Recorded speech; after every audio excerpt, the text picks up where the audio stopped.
This video is sponsored by NVMe. Welcome to today's briefing. I want to talk about Christmas on board a ship. Being away from your family is very difficult, especially in the holidays. And right now we have a lot of sailors out there who've been on deployment for a very long time, and their deployments have been extended through the holidays unexpectedly. So a lot of people are going through this right now, and one of the big morale boosts that they can have underway is this big holiday meal that they can enjoy together. And when you're in port, oftentimes the commands will invite the family members of the crew down to eat dinner with them. As you see here in these Navy videos. It's good times, it's good food, it's high morale. Hey everyone, it's Aaron from the future here. While editing this video together, I received many emails and communications with photos. Man, there is so much going on right now in the Navy during the holiday season. It's just incredible. It's much more than just the holiday meal that I was talking about.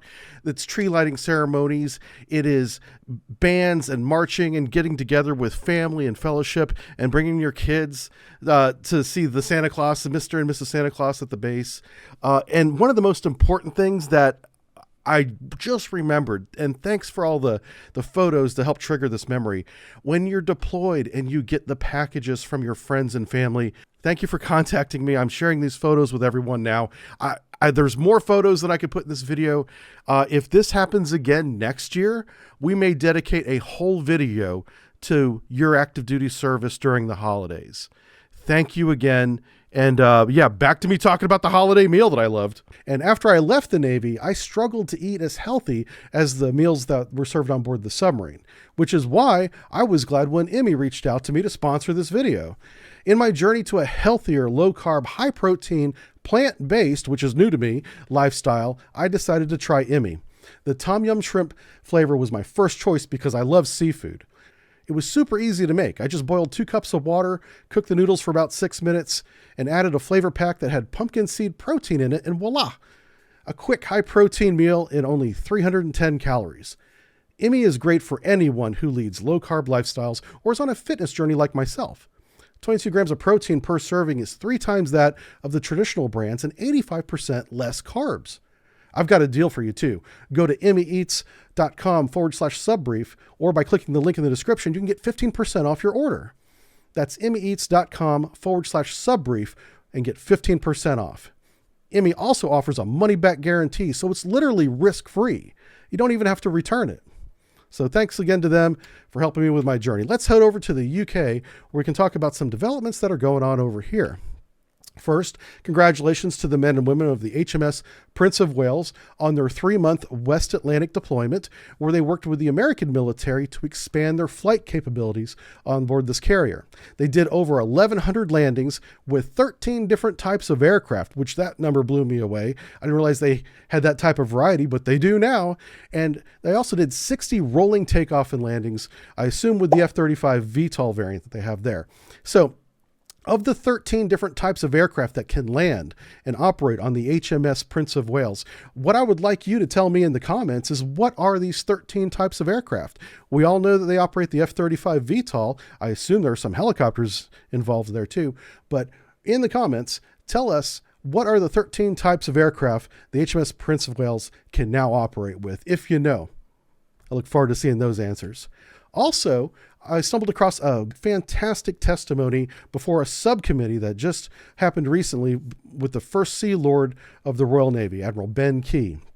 And he threw out some numbers about the Royal Navy that I did not really appreciate until I heard him say it. One is that he only has 17 escorts, he calls them, or surface combatants. Those are destroyers and frigates together. Only 17 in the entire Navy. And of course, 2 aircraft carriers.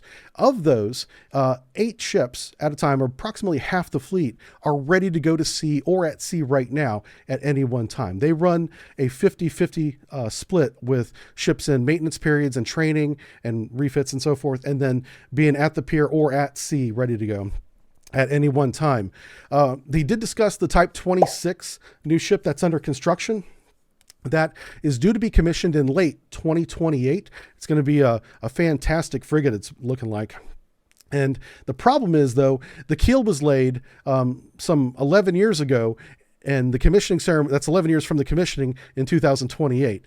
And the subcommittee was raking the admiral over the coals, maybe unjustly, about Why is it taking 11 years to build a frigate, even though it's first in class, the first ship in the class, when Japan is building a very similar ship with the same systems, and they did their first one in about 3.5 years? Why is it taking more than twice as long, almost 3 times as long, to get it done in the UK?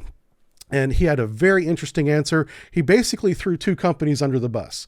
He put all the responsibility, and so did the subcommittee, to be fair, on the shipyards, a company named Babcock and a company named BAE Systems. He said those 2 companies are having problems getting these ships constructed on time.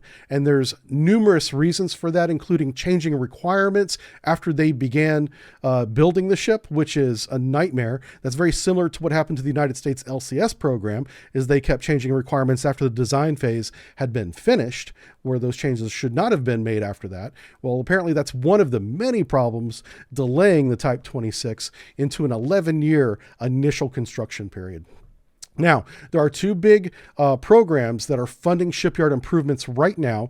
The funding's been secured, and they've already begun work on these shipyards. So going forward from 2028, they're expecting to see these ships, this new class of next generation ships, come out much faster than just 11 years per construction. Now, the first ship in any class is going to be probably the longest lead time in terms of construction, but everybody at the testimony, at the subcommittee meeting, agreed 11 years was a real problem, and they are addressing it.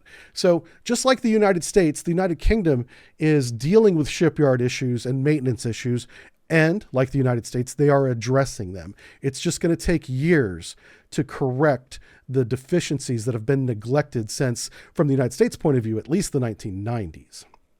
So we wish them luck. Let's head down to the Straits of Gibraltar, where we're watching a couple of Russian ships transit into the Mediterranean Sea here. The Russian freighter Kama is being escorted by a sea tug, Sergei Balk, and is being accompanied by a Kilo 2 class submarine. Now, their destination is more than likely Syria, but it is possible that the Kama, because it is technically a cargo vessel, or a freighter, I should say, she could go into the Black Sea for resupply up there. We'll be watching these ships as they move through the Mediterranean Sea over the next week, and if any of them go into the Black Sea, we will keep you up to date. The Kilo should not be allowed into the Black Sea because of the war in Ukraine. They wouldn't be allowed to go through the Bosporus Straits there, so we expect the Kilo to go to Syria, and even that is a significant increase into the attack capability of the Russian fleet that's operating out of that port right now. So we'll keep you up to date if anything interesting happens with this. Right now, we believe everybody is just going to go to Syria and operate out of that for the foreseeable future. Let's head over to the Red Sea, where we're really beginning to do regular updates here in this part of the world because of everything that's going on. The Houthis attacked another cargo ship. This one happened on December 15th. And this ship is a German-owned, Liberian-flagged cargo ship that was en route from Egypt to Singapore. So a missile hit the container ship, knocking at least one container into the water and starting a small fire on the deck that the crew of the ship managed to contain and put out. The USS Mason, which is an Arleigh-Burke-class destroyer, was in the vicinity, responded to the distress call, and destroyed the targeting drone that was flying overhead. Now, this concerns me a little bit because this is an expansion in the rules of engagement, assuming they even have those in the Houthis military, because there's nothing about this ship has anything to do with the war in Israel and Gaza right now. And the Houthis have been claiming that that's the ships that they're targeting. But this is a German-owned ship that is flying the Liberian flag, and it's going from Egypt to Singapore. You know, none of that has anything to do with the war in Gaza right now. So hopefully we do not see a continued escalation of this. It is possible that the missile that hit the ship was intended for a different ship. That's entirely, just a reality of war. This could be collateral damage, but it shows that the Houthis are not very selective in their targets. They're shooting anything that they think they can hit, it would appear. And the USS Mason has the ability to put a stop to this, because on board, she has one of these. You see this? This is the Tomahawk. It's a 20-foot missile that brings 1,000 pounds of freedom to your doorstep. Raytheon's top of the line. You can get them at the sporting goods department. That's right. This baby was made in Tucson, Arizona. Retails for about $1.4 million. It's got a composite body, turbofan motor, and more guidance systems than a Tesla. Shopping smart bombs? Shop Raytheon. You got that? All right, let's head over to the Sea of Japan. I should get a Raytheon sponsorship. That'd be awesome.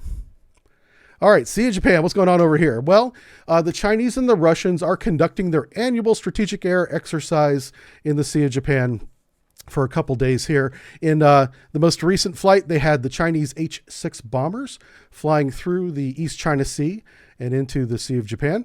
Russia came down with their strategic aircraft, the Tu-95 bombers, accompanied by a Y-8 electronic warfare plane, where they flew together for a couple hours before returning to base. Now, what's important to note here is that this was a very professional, scheduled military exercise that everybody knew about because it was announced, and this is something that they do annually. Occasionally, they even do one of these flights in the summertime, but they always announce that they're going to do this before they do it. So hats off to everybody involved for being professional, announcing the flight, sticking to the flight plan, informing Korea, Japan, and basically the world by announcing the flight beforehand and not deviating from that. There was no escalation. There was no violation of any airspace, and the international airspace gets pretty narrow between Korea and Japan there. But they didn't violate anything. So these flights were simply monitored by Korea and Japan, and there were no protests because there were no violations by anybody. So this is just another in a recent series of scheduled events conducting, using the Chinese military, and in this case, the Russian military as well, and not escalating anything, not acting unprofessionally or aggressively or dangerously around other aircraft. And I love seeing this.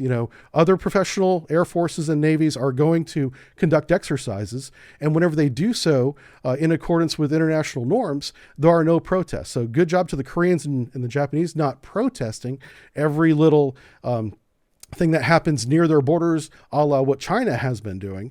This is a good sign. This is a good trend.